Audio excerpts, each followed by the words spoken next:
ახალგაზრდა მასწავლებელი. ეს ჟან სიმეონ შარდენის ნამუშევარია, რომელიც მხატვარმა 1727 წელს შექმნა.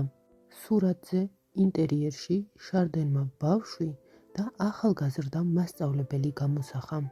ვარაუდობენ, რომ სურათზე გამოსახული ახალგაზრდა მასწავლებელი ბავშვის უფროსი და ან დეიდაა.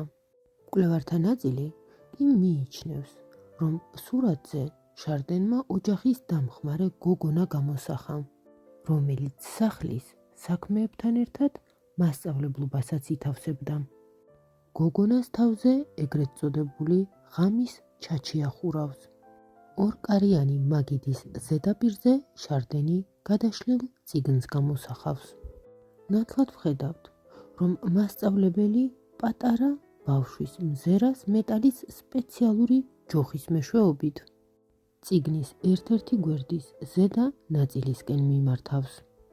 ჟან სიმეონ შარდენის ეს ნამუშევარი ლონდონში ეროვნულ გალერეაშია დაცული.